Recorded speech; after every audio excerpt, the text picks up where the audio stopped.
হযরত আয়েশা রাদিয়াল্লাহু তাআলা আনহা বলছে, উম্মত এত কষ্ট করছি নবীর সংসারে যে 3টা চাঁদ উঠছে, 3টা চাঁদ ডুবছে, 3 মাস খোদার কসম। আল্লাহর নবীর বিবি আয়েশা বলছে, আমরা নবীর 9 জন বিবি একসাথে একটা কামরায় ছিলাম। 9 বিবির ঘরে 3 মাসে কোনোদিন চুলায় আগুন জ্বলে নাই। রাআইনা হিলালান সুম্মা হিলালান সুম্মা হিলালান মা আওকাদাত ফি আবিয়াতে রাসূলিল্লাহ নারুন। 3 চাঁদ 3 মাস। আম্মা জান আয়েশা বলে, একদিনও কোন বিবির ফি আবিয়াত বহু বছর মানে কোন বিবির ঘরে চুলায় আগুন জ্বলে, রান্না করা কোনো খাবার খাইতে পারে না। এ আমার সেই নবী, যে নবী তায়েফের ময়দানে এত রক্ত ঝরিয়েছেন, রক্তে তার পবিত্র পা মোবারক জুতার সাথে লাইগা।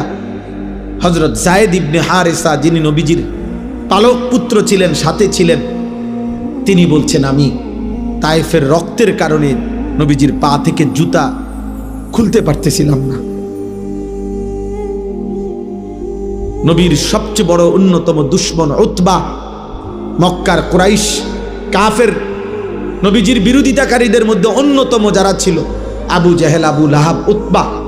এই উতবা সর্দার, সেই সর্বপ্রথম তায়েফ থেকে রক্তাক্ত শরীর নিয়ে নবীজি যখন ফিরে আসছিলেন, পথিমধ্যে সর্বপ্রথম নবীজির রক্তাক্ত দেহ যেই কাফের মক্কার দেখছে, সে হলো এই উতবা।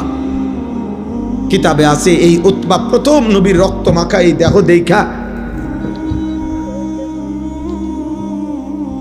এইগুলা একবার একটা ফালতু স্ট্যান্ড, এগুলা বড় বিরক্তিকর।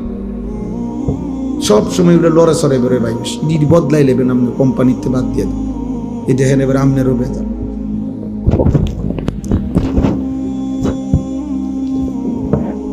থাকে না, ঠিক থাকে কম। এই উতবা মক্কার কুরাইশ, সে প্রথম নবীজির রক্ত মাখা দেহ দেখে, উর্দু কিতাবে আমরা পড়ছি, এত রক্ত ধরতেছিল নবীজির দেহ মুবারক থেকে, অথচ নবীজি আজকে 11 বছর মক্কায় ইসলাম প্রচার করতেছিলেন। 11 বছর পরে গেছেন তায়েফে। 11 বছরেই এরা বিরোধিতা করছে নবীর।